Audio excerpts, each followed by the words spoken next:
Welcome to another episode of John McEntyre Live. I'm John McEntyre, and today is Tuesday, June 4th, 2024. We're already almost a week into June. Before you know it, it'll be 4th of July, and it'll be time for more food and fun and fireworks. As you can tell, that's what I look forward to.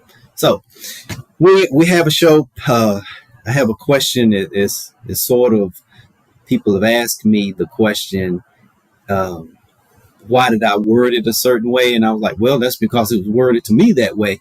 But it's once you hear the answer, you'll understand why it was worded a certain way. So in the show, we're going to do a wallet wins as usual. Then we're going to answer our question. Then we'll leave out with our question of the day. And so our first wallet win, which is a very good one, a client.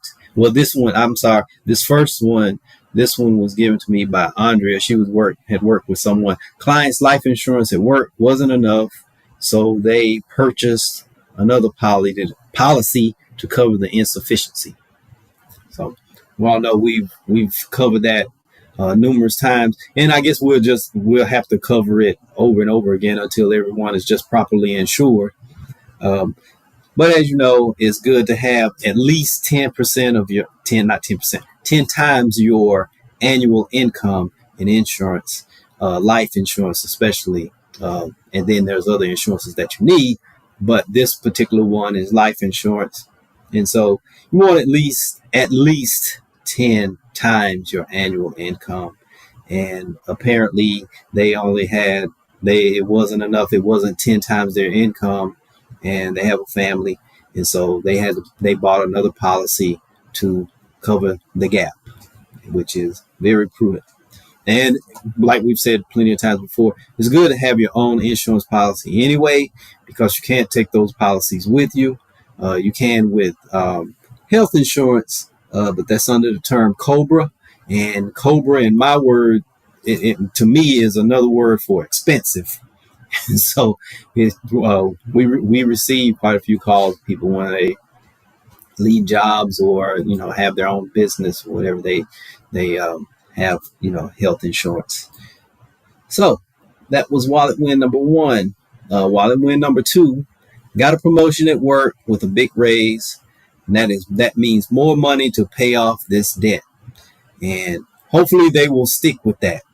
I'm celebrating with them that they got a job promotion at work, got the big raise, and hopefully we can keep celebrating with them on paying off their debt.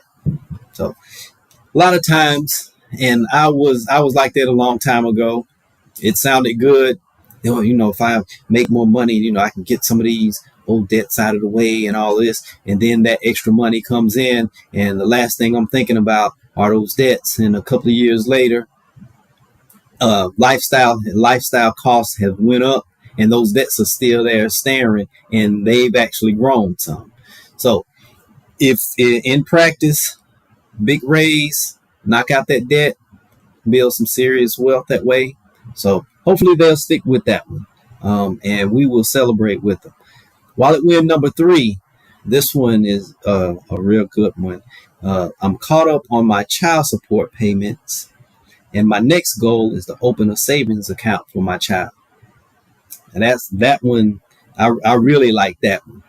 I like all of them. Don't get me wrong. I celebrate all of them.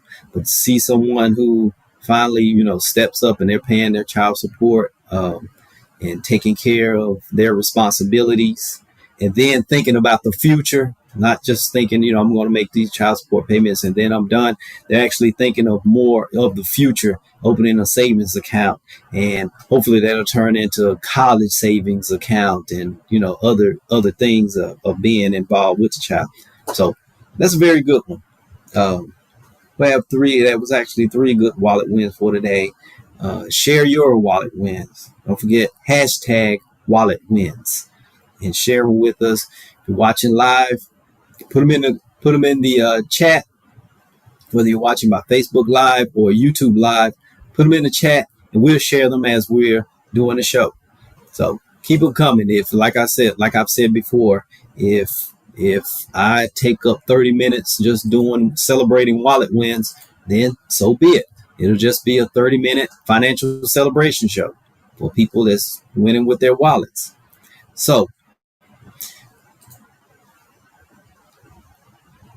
excuse me. My question, the question that came up, um, a question came up on screen from Andrea, which was, I guess she was asked this question: do you need a new budget if your income changes? And that's increase or decrease. Then yes, you do. Every dollar should have something going on. Um, I follow the zero budget philosophy, which means $0 budget philosophy, which means every dollar is told something to do. Some people use percentage style budgets. 50, 30, 20 is a very popular one. 70, 20, 10 is a very popular one. So if you're working in your percentages, income goes up and everything, then just work it within the budget that you're using. I use the zero budget policy. So, but actually the percentages are the same. So it doesn't matter which budget you're using. If your income goes up, if 15% of 1,000 is 150, 15% of 10,000 is 1,500. So it's 15%. So the percentage will stay the same. You're just working with percentages in your budget. That's how budgets are made. They're made with percentages and not actual dollar amounts. So I hope that answered that particular question. Yeah. So our next question is, how should I invest my living expenses fund? And I know that sounds like I know it's probably quite a few people out there asking the question, how should you invest your living expenses fund? You mean the money that you have set aside for your living expenses? Yes, that's what the question is asking. So, here we say generally you want to have 3 to 6 months of living expenses, which is food, housing, healthcare, insurance, minimum debt payments. We say, depending on your, the industry you work in, like if you did lose your job, and that's what this living expenses fund is for, just in case something happens and you lose a job or whatever. It's usually, basic, the lowest is 3 months, a good spot, 3 to 6 months. Depending on industry, you could go up to 12 months, depending on, like, if you became unemployed in your industry, how much time would it take to get another job in that industry? Is it like in a growth mode, or as if it's shrinking? Would you have to go a long time, or would you have to consider a career change? So you have to have those things, in consideration, take those in consideration. Well, 3 to 6 months, in living expenses, like I say, housing, healthcare, insurance, minimum debt payments, food, the necessities of life should be in a FDIC insured high interest savings account or money market account. And that's it. So the answer to the question is, you don't invest these funds. They're there specifically for an emergency. So the market, it has its ups and downs. So today, you could be riding high. Tomorrow, it could be taking a dip. You don't want your those expenses to be doing that. Those and your emergency funds, two different funds, the living expenses fund and your emergency fund, they should not be invested. They're just sitting in accounts, in a savings or a money market account, FDIC insured, because not all money market accounts are insured by the FDIC. So that's the actual answer to the question. You don't invest those. You put them in a high interest savings account or money market account. The only time funds should be invested is for longer term goals. And my definition of longer term is usually three years or longer. Anything under 3 years, I consider sort of short term. So you don't want those. You don't want those to be invested, just in case they take a hit and it might take some time for it to get back up and to actually, for the money to actually start growing. So that's my philosophy is if it's 3 years or less, no investing. Don't invest it. Over 3 years, sure, invest it. Something happened. It should have some time to come back up. So that's the answer to the question. And I hope that answered the question. I hope some of the people, I know there's some people out there saying, you're not supposed to invest those funds. Those are short-term funds. Those are your secure funds. Exactly. But that's the way the question was posed. So that's the way I ask it out here.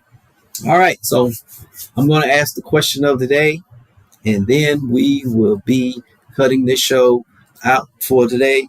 And my question of the day for you is, how old were you when you opened your first bank account? It was asked by me. As a matter of fact, my daughter, she asked me the question. She's asked me a couple of times, how old are you? Because we've taken her to the bank and she's opened up an account. Quite a few years ago, she's had an account. Well, she's had an account for a long time, but actually being able to remember, being involved in it, actually going into the bank, sitting down with someone, because, sometimes when you're talking with parents, parents talking to the child, they may listen, they may not. Take them inside of a bank somewhere, a lot of grown-ups and people arguing about, why is my account like this? Where's my money? And all of this type of stuff. Now she's listening. And so it was a very good, learning experience for her. I can remember my first time going into the bank, being taken into the bank to open my first bank account. And so that's my question. How old were you when you opened your first bank account? So remember, hit us up with the wallet wins. If you're watching on Facebook or YouTube Live, hit the like button, like it, so you can be reminded of when the show will be coming on again, which daily live. And share your wallet wins, share your questions, your comments. If you need assistance with anything financial, don't hesitate to give us a call or contact us by email. And until tomorrow at the same time, 11 o'clock a.m., this is John McEntyre signing off.